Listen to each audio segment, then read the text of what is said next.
is on fire. Follow the leader, leader, leader, follow the leader. Follow the leader, leader, leader, follow the leader.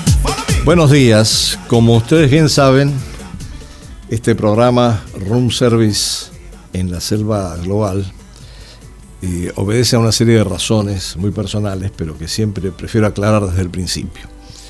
La culpa en realidad es de Tarzán. Cuando era chico no había tele ni internet, pero escuchaba por radio las aventuras de Tarzán, el rey de la selva que saltaba de rama en rama en pañales y a los gritos, comiendo bananas con su amiga la monachita.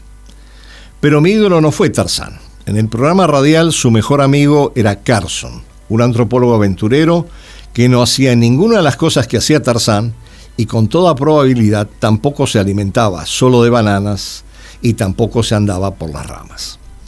Carson como role model antecedió en algunas décadas a Indiana Jones, pero fue Carson quien me infundió la idea de estudiar antropología y aunque sabía poco de su vida, siempre lo imaginé como un viajero pertinaz, glotón y algo libertino, perpetuamente presto a la aventura. Viví por varios años mi encarnación como antropólogo hasta que una noche, durmiendo en una hamaca colgada en medio de la selva, en medio de la humedad de la jungla, pasto de todos los insectos imaginables y sin haber comido una comida decente en días, todo en aras de conocer y entender otras culturas, tuve una iluminación. Tal vez algo de mi experiencia serviría para trasladarme con armas y bagajes a las relaciones internacionales. Una disciplina también propicia para abordar otras culturas, conocer otros mundos y entender a otra gente cómodamente, sin ser pasto de insectos y alimañas variadas, y para poder alojarme en confortables hoteles, preferiblemente de 5 estrellas, y para poder disponer de room service que me permitiera comer a mis anchas en cualquier momento del día. Pero tanto en mi fase como antropólogo, como en la de investigador y analista de las relaciones internacionales, viví diversas situaciones que me hicieron conocer a personas y lugares, situaciones que me han lanzado a iniciar este programa que mezcla el análisis de cómo se relacionan las naciones y las culturas y cómo evoluciona el mundo, con diversos relatos personales y con entrevistas varias bajo el título Room Service en la Selva Global, en el cual, en todo caso, cualquier parecido con la realidad probablemente no sea mera coincidencia ni peque de ser políticamente correcto. Buenos días a todos.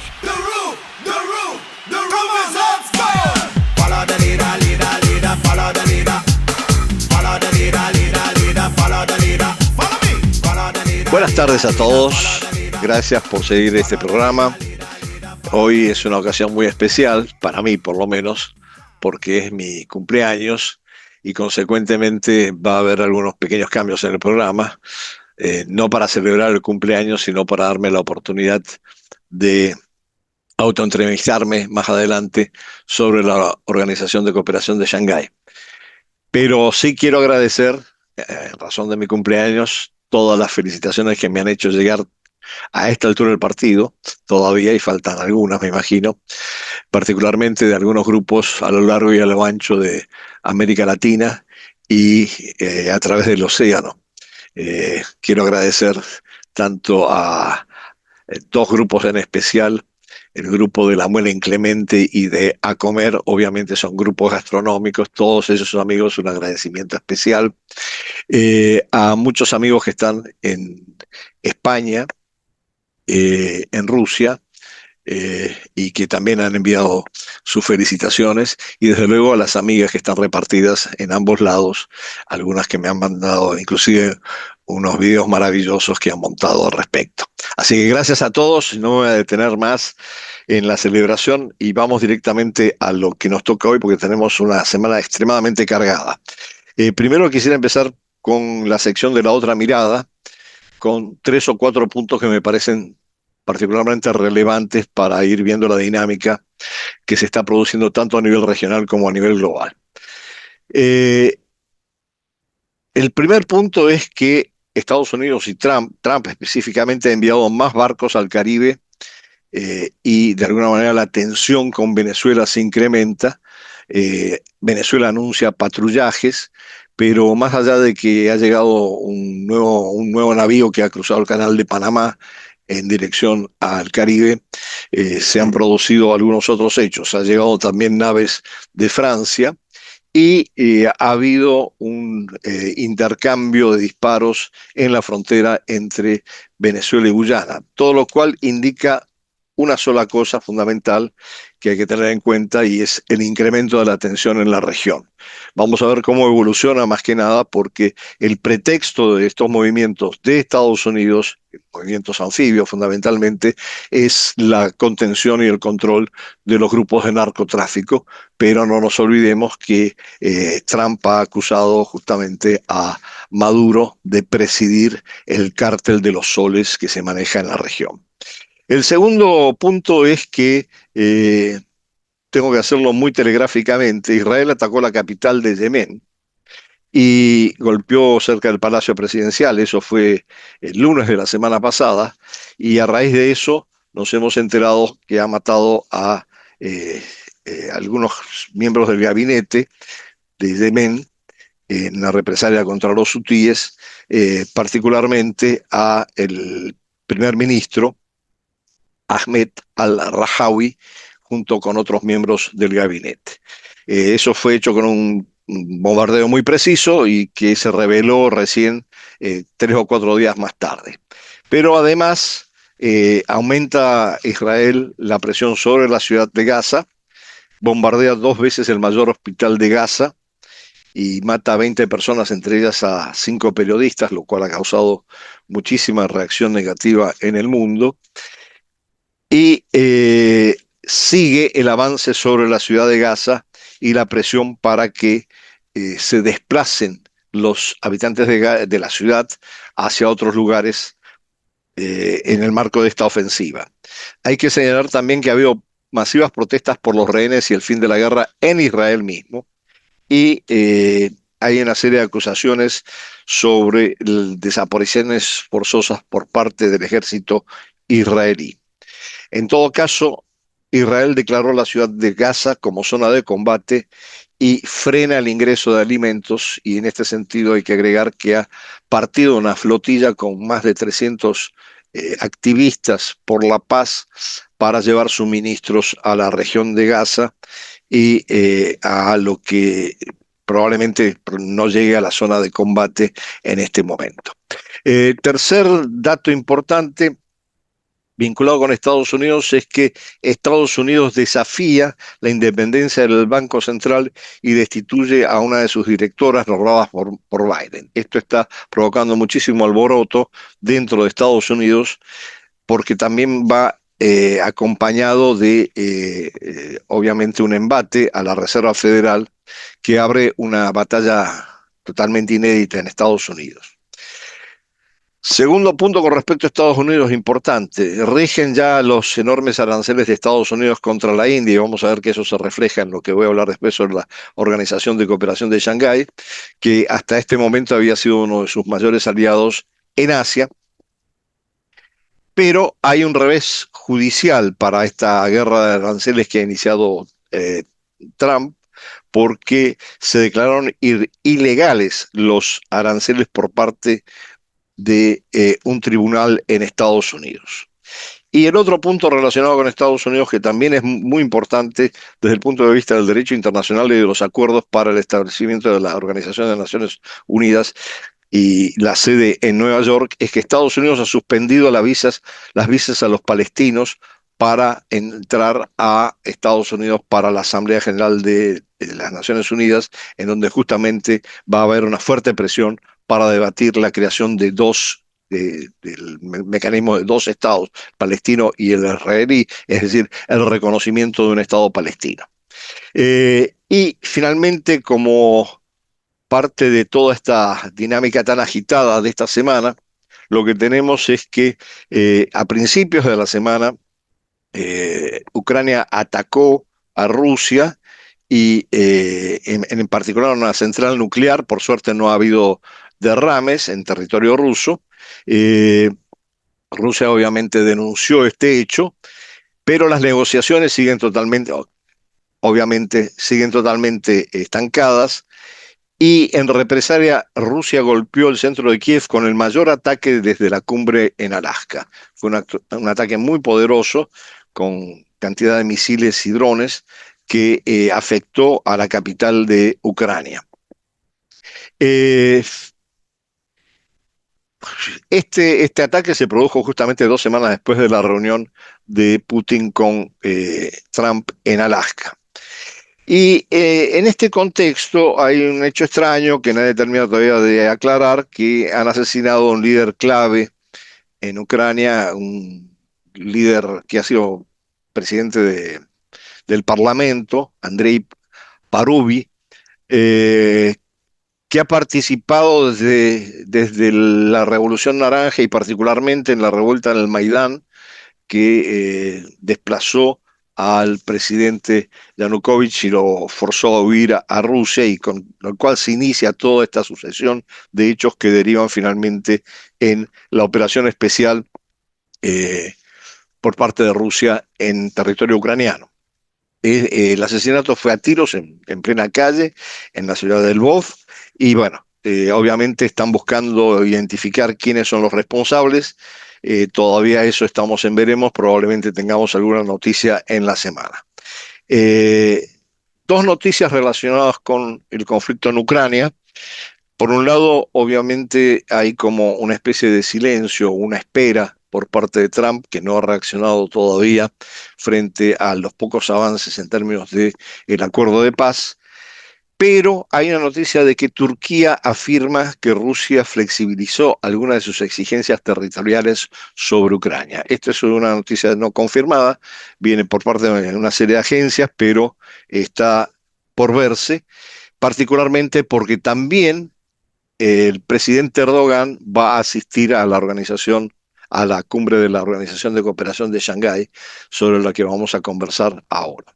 Dicho esto, tenemos un panorama extremadamente complejo en el sistema internacional, y en este marco se produce una cumbre importantísima, que es la 25ª de la Organización de Cooperación de Shanghái. Y la Organización de Cooperación de Shanghái, en general, es un mecanismo que no conocemos mucho en este lado del mundo, y que requiere sí de una especial atención, porque es un mecanismo que de hecho aglutina a la mayor parte de los países de Eurasia. Eh, Hay un hecho paradójico. Bueno, yo escribí sobre esto y hay 2 libros míos, uno, bueno, es el mismo libro traducido, el mismo libro publicado en español, traducido al ruso, sobre Eurasia y América Latina, donde yo analizo con mucho detalle lo que es la Organización de Cooperación de Shanghái. Pero hay un hecho paradójico muy llamativo en relación con esto, y es que lo que constituye prácticamente hoy el conjunto de los países de la Organización de Cooperación de Shanghái prácticamente es lo mismo que constituyó en su momento, en el siglo XIII, el Imperio Mongol, el imperio más grande terrestre de la historia de la humanidad, terrestre de la historia de la humanidad, que estuvo encabezado en su última etapa por Kublai Khan. Y justamente Kublai Khan ocupó China e instauró la dinastía Yuan. Entonces, estos elementos hay que tenerlos en cuenta desde un punto de vista histórico mucho más en profundidad. Pero lo que debemos señalar es que entre ayer y hoy se está desarrollando la 25ª cumbre de la Organización de Cooperación de Shanghái en Tianjin, eh, en la República Popular de China. Y esta es la quinta vez que China acoge en una cumbre de este tipo. Ustedes podrán ver en el mapa cómo se ha extendido la Organización de Cooperación de Shanghái, pero habría que explicar un poquito sobre cómo ha surgido y quiénes son los que están en la Organización de Cooperación de Shanghái. En principio, la Organización de Cooperación de Shanghái se fundó en el 2001 con la participación de 6 repúblicas: la República Popular de China, Kazajistán, Kirguistán, Rusia, Tayikistán y Uzbekistán. En junio de 2017 se sumaron 2 estados más y se expandió a 8 estados en total, con la incorporación de India y Pakistán. Irán se incorporó en julio del 2023 y Bielorrusia en julio del 2024, con lo cual hay 10 países que están como miembros plenos de la organización. Hay 2 observadores, uno de ellos es Mongolia, justamente a eso me refería al principio, ¿no? Mongolia empieza a tener un papel en esta dinámica euroasiática, y Afganistán, que está más con un perfil bajo por toda la situación interna de Afganistán, y que no está participando activamente. Pero aparte de eso, ha habido otras postulaciones, algunas de ellas han sido rechazadas. En el 2011, Vietnam postuló con estatus de observador, pero no concretó la aplicación. En el 2012, Ucrania hizo lo mismo, pero retiró la postulación después de la caída del gobierno de Yanukovych en el 2014. Y hay que entender que todo esto surge de lo que fue previamente el grupo de los 5 de Shanghái, donde no estaba Uzbekistán, al que se incorpora después Uzbekistán, y que en ese marco, y estamos hablando de ahí a caballo entre el fin del milenio pasado y el comienzo de en donde este grupo, el de 5 de Shanghái, impulsa lo que se llamó el espíritu de Shanghái. Y esto es un dato muy importante porque es parte de la narrativa fundamental que va a llevarse a lo largo de esta cumbre en Tianjin. El espíritu de Shanghái se basa en los siguientes valores: confianza mutua, el beneficio mutuo, la igualdad, la consulta, el respeto por las diversas civilizaciones y la búsqueda del desarrollo común. Y estos son como principios rectores, por más que sean extremadamente vagos, principios rectores que se incorporan a el espíritu de Shanghái y que se han promovido en el marco de esta organización, la Organización de Cooperación de Shanghái, que es una organización multilateral con el fin de garantizar la seguridad y asegurar la estabilidad en la región de Eurasia. Dato importante, que la OCS, vamos a llamarla así, para agarrarnos el extenso nombre, los idiomas oficiales de la OCS son el ruso y el mandarín. Y esto responde a que realmente los que empujaron la creación de la OSS fueron Rusia y China en su momento. Hay que tener en cuenta que la OCS cuenta con 4 potencias nucleares, 2 miembros permanentes del Consejo de Seguridad, 4 de los países más poblados del mundo, 4 de los 10 países más grandes del mundo, 2 de las economías de crecimiento más rápido y 3 de las 12 principales economías del mundo. Y representa aproximadamente el 67% de la superficie mundial y el 48% de la población mundial. Esta estadística por sí sola explica la importancia de la OCS.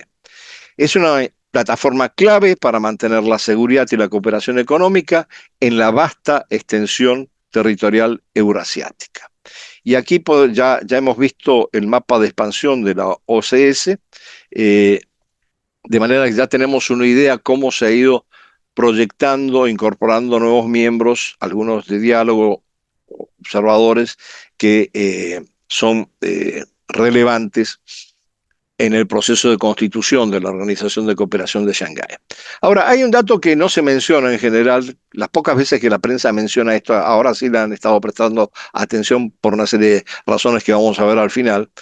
Pero hay un dato importante que se pierde de vista, que previo a la organización, la creación de la OCS, ya se había firmado un memorándum de entendimiento entre China y Rusia que implicó una creciente vinculación entre ambos. Y esto es parte de una doctrina que surgió en la política exterior rusa, particularmente con el canciller Primakov, y sobre él también vamos a volver más adelante, en donde se insistía en la necesidad de empezar a proyectar Rusia hacia el lado más asiático, menos europeo. y que este memorándum de entendimiento finalmente derivó en la firma de una asociación estratégica y en esto que hoy en día se llama esa amistad sin límites entre China y Rusia. O sea que el tándem Rusia-China es el que promueve, empuja, le da el primer impulso a lo que es la Organización de Cooperación de Shanghái. Eh, Otro dato curioso, y es que esto se da en el contexto, desde luego, del post-11 de septiembre, y en algún momento hasta Rusia se presta a facilitar eh, el movimiento militar estadounidense en el área euroasiática, más que nada para contener a los movimientos fundamentalistas que amenazaban, y terroristas que amenazaban a Estados Unidos. Pero en el 2003, Estados Unidos aplica para incorporarse a la Organización de Cooperación de Shanghái y es rechazado. Y esto marca un parteaguas de ahí en adelante con respecto a la posición de la Organización de Cooperación de Shanghái con respecto a Occidente. ¿Por qué? Porque si bien originariamente la organización tiene como objetivos de seguridad en la lucha contra lo que se denominan las tres fuerzas del mal: separatismo, terrorismo y extremismo fundamentalista. Si bien ese es el eje inicial y además eso viene asociado también a un intento de desescalar las tensiones fronterizas que puedan producirse entre los 6 miembros originarios de la organización, esto va a persistir como el núcleo de la agenda de la Organización de Cooperación de Shanghái hasta el día de hoy, y está presente como un elemento fundamental dentro de esa agenda hasta la cumbre actual.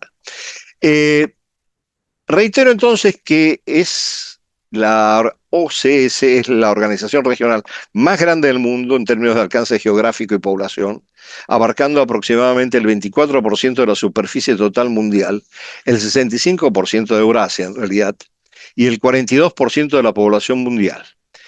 Y en 2024 su Producto Interno Bruto nominal combinado representaba alrededor del 23%, mientras que su PIB basado en la paridad de poder adquisitivo representaba aproximadamente un 36% del total mundial. Esto les da la pauta del peso del conjunto de naciones que se agrupan en la Organización de Cooperación de Shanghái. Obviamente los miembros claves son China y Rusia como el gran motor original, pero a los que se han sumado India e Irán, y es obvio que progresivamente esa agenda basada en principio sobre temas vinculados a la seguridad ha ido derivando a una agenda más amplia para fortalecer la cooperación económica y el desarrollo de sus miembros. Y en esto no es casual que entre los 10 países observadores que están participando en la Organización de Cooperación de Shanghái estén Arabia Saudita, los Emiratos Árabes Unidos, Kuwait, Bahrein y Qatar, lo que sugiere la importancia del aspecto energético en el proceso de cooperación económica en esta región. Y es importante señalar que esto vincula muy estrechamente la dinámica euroasiática con el Medio Oriente. Ahora bien, ¿cuál es el impacto económico de la Organización de Cooperación de Shanghái? Bueno, como ya señalaba, la magnitud de su superficie y de su población, pero lo más importante es que busca fortalecer los mecanismos de cooperación económica y el aumento del comercio, fomentando el desarrollo de infraestructuras. Y esto obviamente ya les estará dando resonancia con respecto al papel que cumple China y la iniciativa de la Franja y de la Ruta y el Banco de Desarrollo Asiático en este proceso. Hay un elemento adicional, y voy a volver un poquito más adelante sobre esto, y es que la organización también promueve el uso de monedas locales en el comercio internacional y busca establecer un orden económico más justo, lo cual tiene evidentes connotaciones con respecto a un proceso de desdolarización. Bueno, el tándem Rusia-China a nivel regional y global es fundamental. Durante la evolución inicial de la organización, Rusia fue el principal contribuyente a sus actividades de seguridad, más que nada por preservar su influencia en el Asia Central. Posteriormente, contingentes rusos han participado en la mayoría de los ejercicios relacionados con la Organización de Cooperación de Shanghái, y las Fuerzas Armadas de muchos otros miembros emplean equipo militar soviético, ruso. Y en el ámbito económico, Rusia ha avanzado al alentar a los gobiernos de la Organización de Cooperación de Shanghái a utilizar más instrumentos financieros no occidentales, como refería anteriormente, debido a las sanciones internacionales. Sin embargo, los miembros aún no han establecido ni han avanzado con tanta rapidez como los BRICS en la creación de un sistema de pago independiente, ni en una gran asociación eurasiática. Por otra parte, Pekín ha sido el motor de evolución de la organización más allá del ámbito de la seguridad. El discurso de la República Popular China enfatiza la coherencia de los valores chino-occidentales y se enorgullece de cómo el llamado espíritu de Shanghái, China insiste mucho en los medios chinos, esto está siempre presente, el espíritu de Shanghái anima a la organización más concretamente. China puede utilizar la organización para impulsar sus programas prioritarios y desafiar la influencia occidental en Asia Central, y logra este objetivo sin amenazar abiertamente los intereses rusos. Y este es un tema bastante complejo de cómo se relacionan estos dos socios o aliados estratégicos en el marco de la organización. De hecho, Rusia y China han aplicado políticas contradictorias con respecto a la Organización de Cooperación de Shanghái, especialmente en lo que respecta a las políticas económicas de la organización. Y más recientemente han propuesto cambios en el requisito de votación unánime. Las decisiones se toman por consenso. No obstante, han gestionado con éxito sus divergencias dentro de la Organización de Cooperación de Shanghái y han evitado que estas diferencias dañen su alianza general. El aumento del número de miembros probablemente producirá, no solamente reducirá su enfoque en Asia Central y se expandirá hacia otras regiones. Pero aquí hay que pensar la Organización de Cooperación de Shanghái como en dos dimensiones. Una de proyección eminentemente regional, predominantemente eurasiática, y otra de proyección global, sobre la cual volveremos. Lo que sí es cierto es que todo este debate que se da en Occidente acerca de la relación China-Rusia, si es una amistad sin límites en el marco de una alianza estratégica o un matrimonio de conveniencia, en la práctica se muestra de una manera mucho más compleja, que hay que analizar. Hay un analista norteamericano, por cierto, que lo señala con bastante certeza, que en realidad Rusia y China tienen tres tipos de estrategias que a veces son divergentes, otras veces son convergentes y otras veces complementarias. Divergentes cuando sus intereses obviamente no están enfrentados, pero son distintos. Convergentes cuando pueden construir, como en el caso de la Organización de Cooperación de Shanghái, espacios conjuntos de cooperación y de alianza. Y complementarias en algunas regiones en donde cuando se proyectan no necesariamente entran en conflicto sus respectivos intereses. Y esto es importante ver porque cuando pensamos un poquito lo que sucede en nuestra región, en América Latina. Pero en todo caso, siempre Rusia tiene priorizados los objetivos geopolíticos, particularmente en el área postsoviética, mientras que China enfatiza los objetivos económicos. Pero si bien esto lo podemos concentrar en este debate sobre el tándem Rusia-China en el ámbito euroasiático, lo que es necesario ver, como decía, es que también hay una proyección de carácter global en donde se necesitan mutuamente Rusia y China. En la medida en que intentan utilizar la Organización de Cooperación de Shanghái para promover un orden mundial alternativo, generalmente no se presentan como anti-Occidente, sino más bien como contra-Occidente. Aquí hay un matiz importante. Y de ninguna manera es una alianza militar como la OTAN.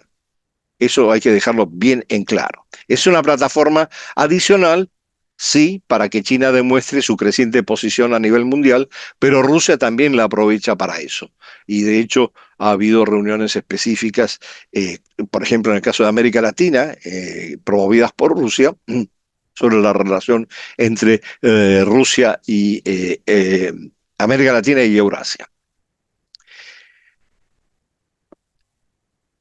Eh, El otro elemento que hay que tener en cuenta es que dentro de este juego entre los dos grandes actores, que son Rusia y China, eh, pareciera que la incorporación de India puede contribuir a un mejor entendimiento mutuo y a retornar a una vieja concepción que había promovido también el canciller Primakov en Rusia sobre los RIC como el eje euroasiático, Rusia, India y China. En el último año, de repente, algunos analistas han empezado a hablar de RIC, pero la I representando Irán. Pero con lo que vamos a ver al final con respecto a la cumbre, veremos que se ha restituido de alguna manera el eje con la participación de la India. Eh, de todas maneras, la Organización de Cooperación de Shanghái cobra mayor importancia en un momento en el que el orden mundial occidental se va desintegrando debido a la administración Trump, al menos Oriente puede ofrecer alguna cosa alternativa. Los dos, China y Rusia, utilizan la Organización de Cooperación de Shanghái para impulsar un orden mundial alternativo, y es un mecanismo como para tener un prototipo para que ambas potencias institucionalicen su coordinación en asuntos geopolíticos. Ahora bien, evidentemente, proyectándose un poco más allá del espacio específicamente euroasiático, la Organización de Cooperación de Shanghái puede ser considerada como la respuesta de China a la contención estadounidense en el Indo-Pacífico y la respuesta de Rusia a la expansión de la OTAN. Entonces, esto la hace adquirir mayor prominencia geopolítica como una especie de bloque contraoccidental que, sin embargo, no es una alianza militar, pero que comparte intereses geopolíticos. China y Rusia están alineadas, pero no son aliadas en el estricto sentido militar de la palabra, y tienen diferencias inclusive en Asia Central.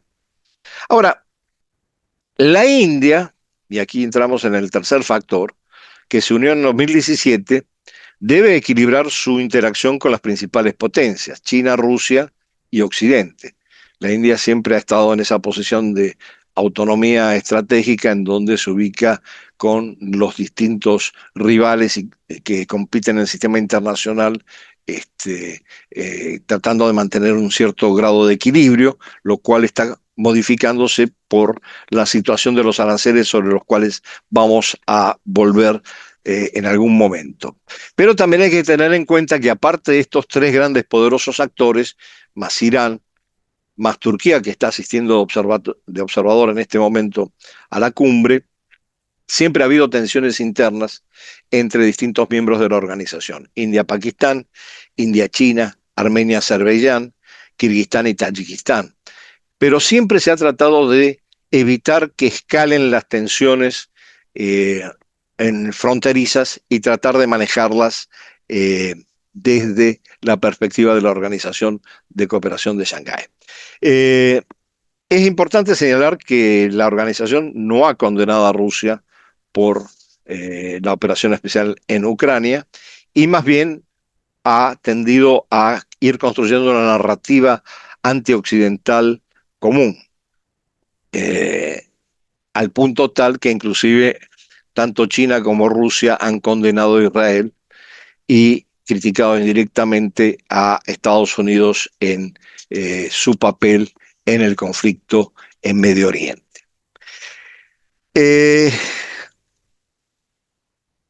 Esta narrativa antihegemónica también se manifiesta en contra del unilateralismo, utilizándola para justificar sus propios desafíos de orden internacional, al orden internacional liderado por Occidente. Yo quiero tocar un punto adicional antes de entrar en el análisis de la cumbre, que todavía no está cerrada, y que además va después del 31 y del primero que se va a desarrollar la cumbre, viene una gran celebración con un desfile militar en Beijing para conmemorar los 80 años del fin de la Segunda Guerra Mundial y particularmente de la victoria de China sobre Japón.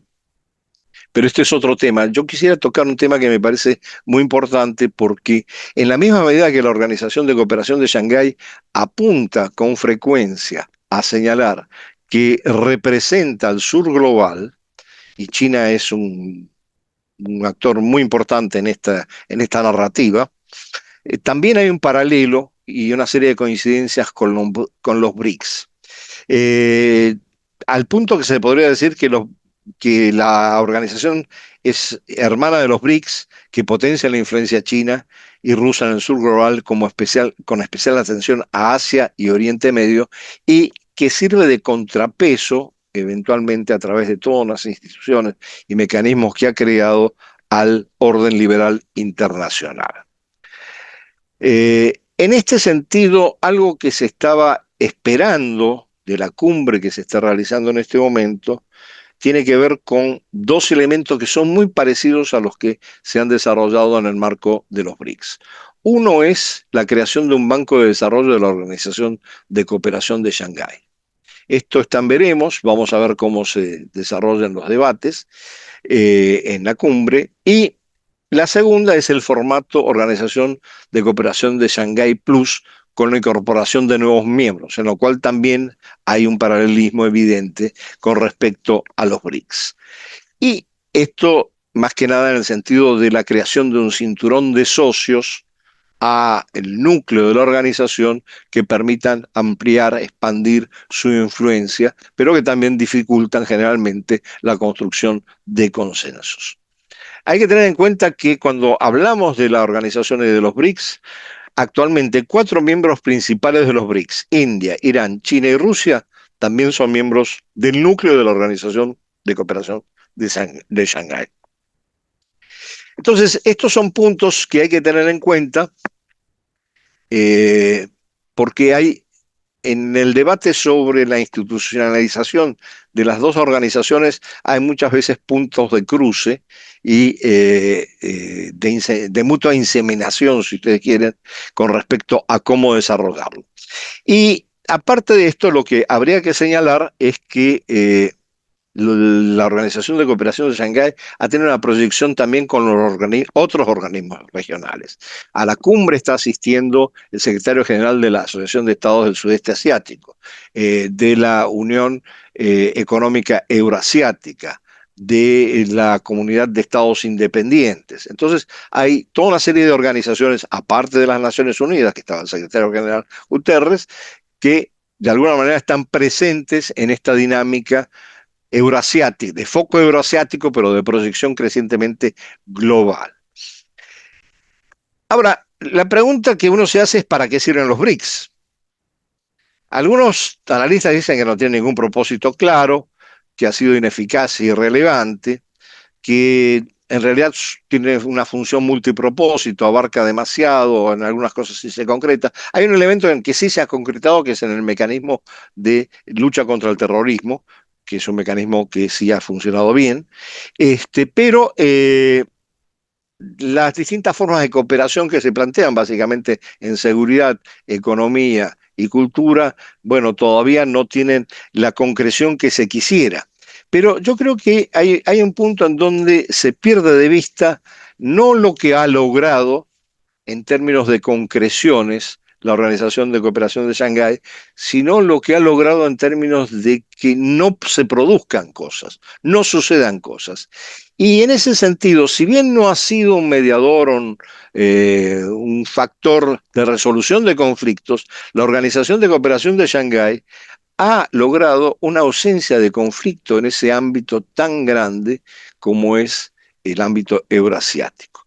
Y esto es algo que no se puede negar y ahora viene asociado con un incremento muy significativo del comercio intrarregional, más que nada también bajo las presiones de Occidente, y de alguna manera la complementación con otras plataformas, incluyendo las que promueve China en toda esta etapa. Entonces, hay que tener en cuenta las ramificaciones de la Organización de Cooperación de Shanghái, no solamente en términos de su, entre comillas, hermandad con los BRICS, sino también en relación con otros organismos regionales e internacionales, en donde además se insiste mucho sobre el tema del multilateralismo y el respeto a todo lo que es el sistema de las Naciones Unidas en términos de el derecho internacional y y el derecho humanitario.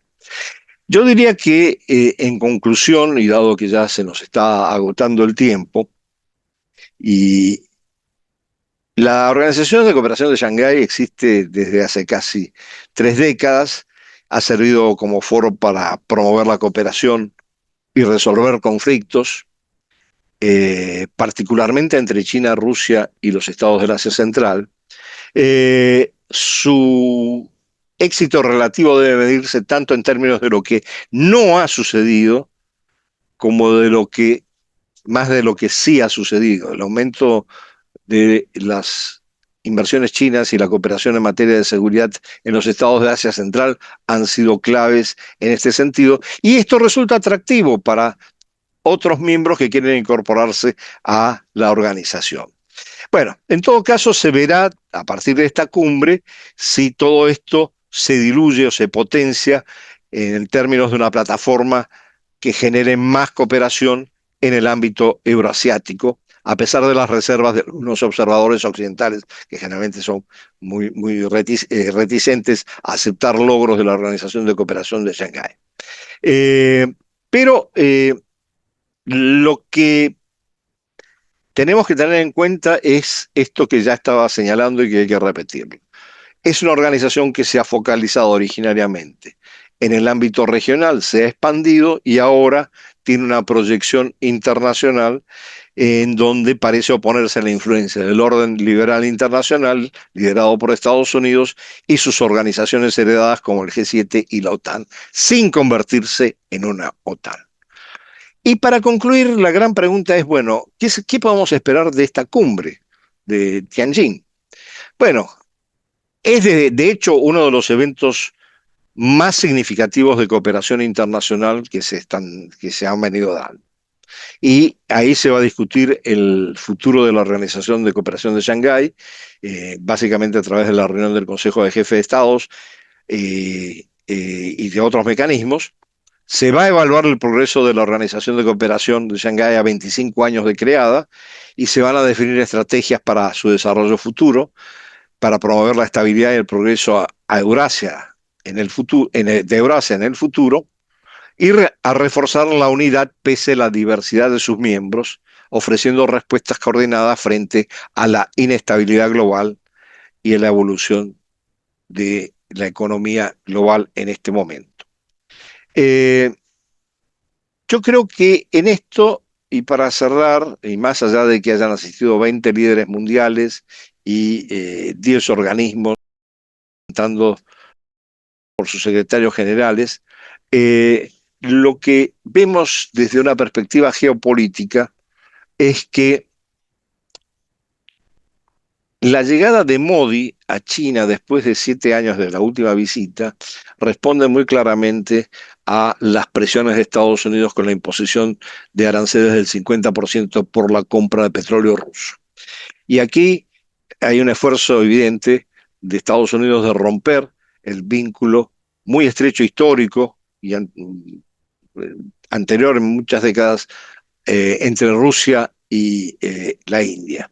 Por otro lado, también estaba la aspiración de profundizar la brecha y la tensión entre China y la India, y con esta visita de Modi se produce un acercamiento muy importante, y aquí podemos ver ahora las fotos, por ejemplo, de 3 de los mandatarios que están asistiendo a la cumbre en una conversación muy amena, aparte de los diálogos bilaterales que se han dado. Básicamente, la presión de las tarifas y las sanciones y la guerra comercial desatada por Estados Unidos, lo único que tiende es a reforzar el vínculo entre los miembros de la Organización de Cooperación de Shanghái, y esta cumbre es como la apoteosis de la posibilidad de ir constituyendo un frente con una unidad de propósitos frente a los Estados Unidos y al sistema internacional. Xi, como líder mundial que busca la estabilidad global y el espíritu de Shanghái, pero también que se prepara para su guerra de aranceles y posiblemente para una situación en Taiwán por parte de Estados Unidos, y que también prepara el terreno para una posible desdolarización que ya está siendo impulsada en el marco de los BRICS. Esto apareja desde luego un, un peligro, y es algo evidente, siendo la economía más poderosa de la organización, que haya una deriva crecientemente sinocéntrica en todo este proceso. Putin, por su parte, busca apoyo al plan de paz para Ucrania. Es importante lo que conversaron algunos funcionarios aparentemente con Erdogan, y posiblemente esta conversación se repita, porque hay una bilateral entre Erdogan y Putin en la cumbre de Tianjin, se repita para ver cómo avanzar en el proceso de paz, y Rusia pareciera estar dispuesta a ceder en algunos de sus puntos con respecto a los territorios, pero sí, siempre y cuando pueda mantener alejada a la OTAN y mantener su esfera de influencia en Europa Oriental, Asia Central y el Cáucaso. Para eso tiene dos instituciones muy importantes, una muy importante, la Unión Económica Euroasiática, y la otra es la Comunidad de Estados Independientes, que es la vieja estructura que se generó después de que se desmoronó la Unión Soviética.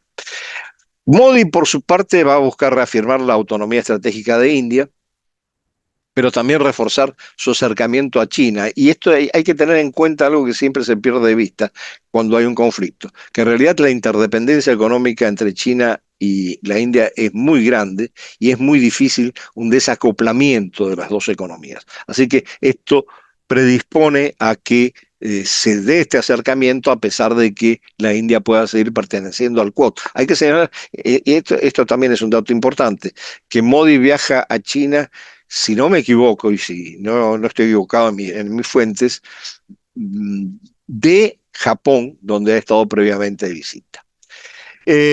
La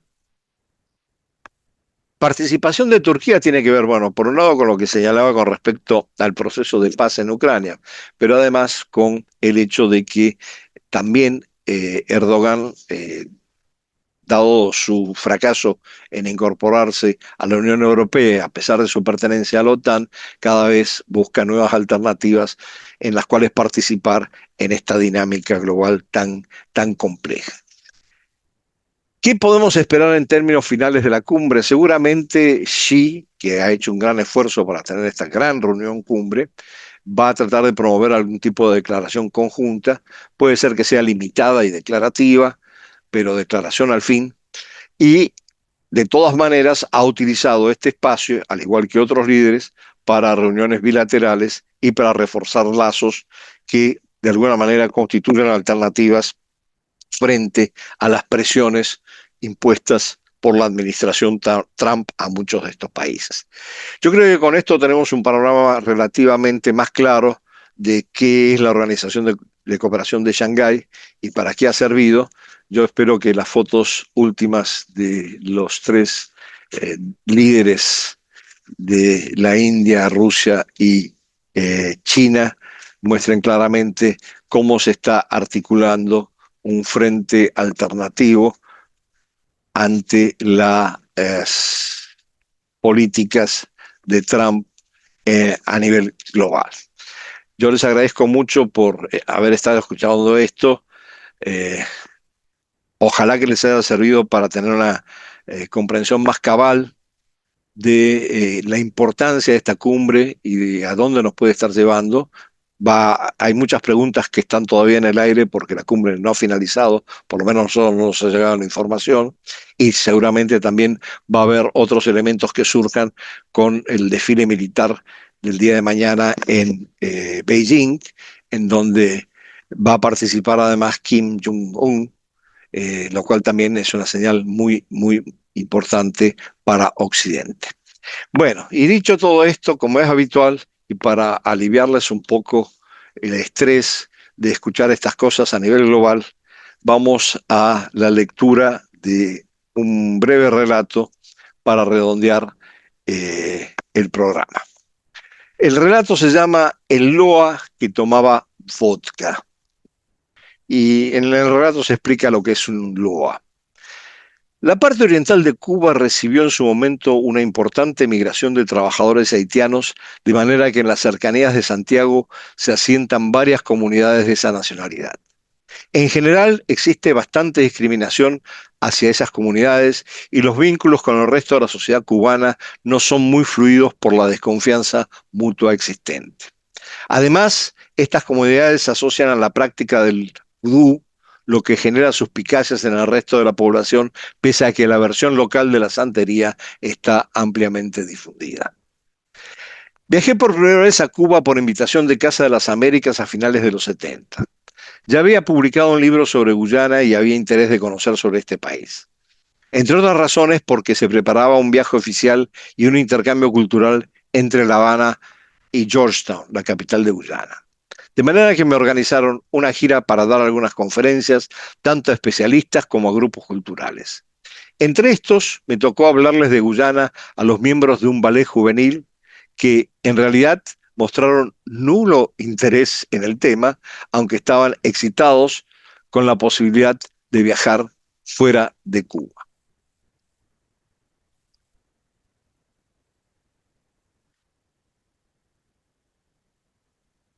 Mi gira incluía una visita de varios días a Santiago de Cuba y la posibilidad de reunirme con algunos antropólogos locales que, como era de suponer, abordaban especialmente el estudio de las comunidades haitianas.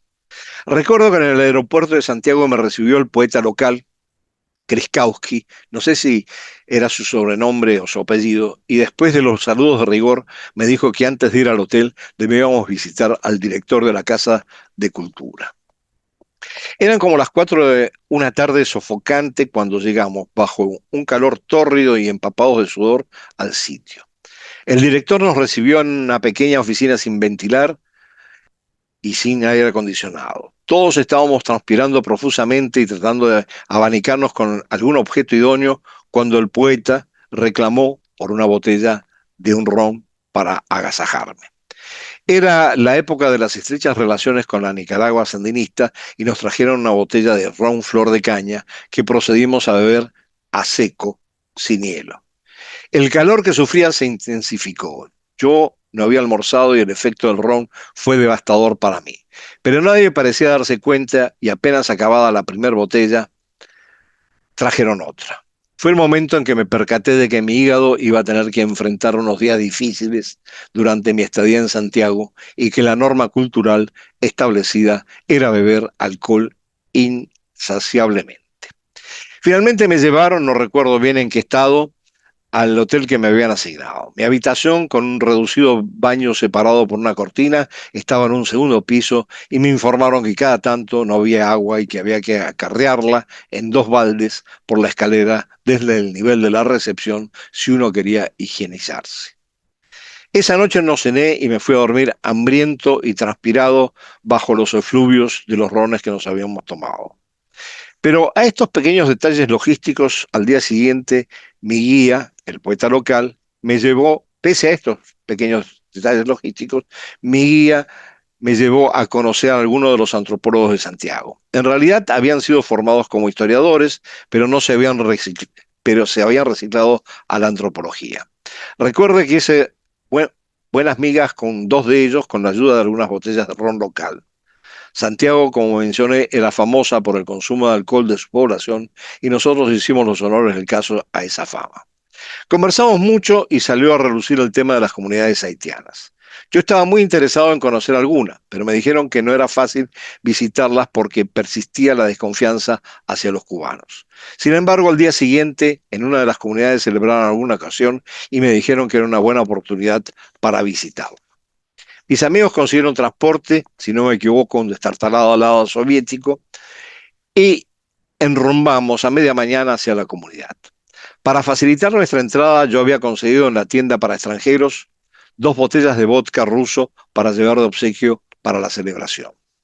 Llegamos a un poblado de casas muy rudimentarias y de visible pobreza, pero la celebración estaba en marcha y las 2 botellas de vodka, y no sé bien si nosotros también, fuimos más que bienvenidos. De la celebración, con banderas, cánticos y danzas, tengo un recuerdo borroso.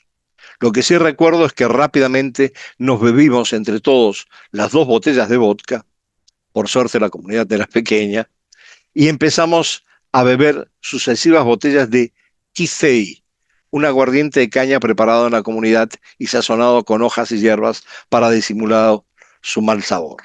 La fiesta siguió y no recuerdo haber hecho otra cosa que beber y bailar. Poca oportunidad hubo de entrevistar a alguien y mi creol era inexistente como para conversar durante la celebración. Regresamos a Santiago como pudimos, es decir, en un estado casi comatoso y de nuevo sin haber comido. Continué mi tourné por unos días más en Santiago, pasé ratos agradables paseando y escuchando música cubana en vivo en la calle de la Cultura, eventualmente acompañado por una adorable santiaguera que aspiraba a que me la llevara a Venezuela.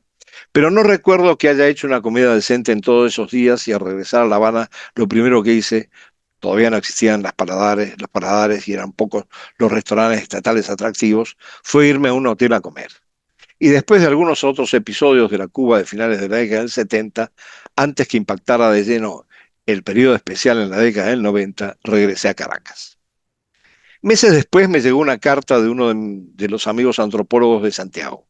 Me contaba que había vuelto a la comunidad tahitiana varias veces y que en la última había encontrado un altar vudú con una talla de madera que representaba a un hombre barbudo junto a 2 botellas vacías de vodka. Acompañaba la carta con una foto del altar y me preguntaba si pensaba que la talla tenía algún parecido conmigo, porque aparentemente las 2 botellas de vodka y el festejo posterior me habían convertido en un loa respetado de la comunidad. Nunca terminé de creerme la historia de que me habían convertido en un intermediario entre Bondier, el creador, y la humanidad, función de los loas que los diferencia de santos y espíritus en el vudú haitiano. Pero si fuera cierta, decididamente el obsequio de las botellas de vodka contribuyó a ello, ya que las 2 vaciadas acompañaban en la foto la talla de madera. Así se iniciaron probablemente mis posteriores epopeyas de relación con espíritus, espectros, orillas y otras entidades etéreas de otros mundos. Muchísimas gracias. Que tengan todos muy buenas tardes. Los espero el próximo lunes para continuar con el programa, con otro episodio del programa, que ya veremos a qué tema interesante se dedica. A lo mejor le damos continuidad a lo que ha sucedido en la cumbre de la Organización de Cooperación de Shanghái para explicar cómo incide sobre la dinámica global. Gracias nuevamente, un fuerte abrazo para todos y muchas gracias a todos mis amigos y amigas que me han felicitado para este día de mi cumpleaños. Que tengan buenas tardes.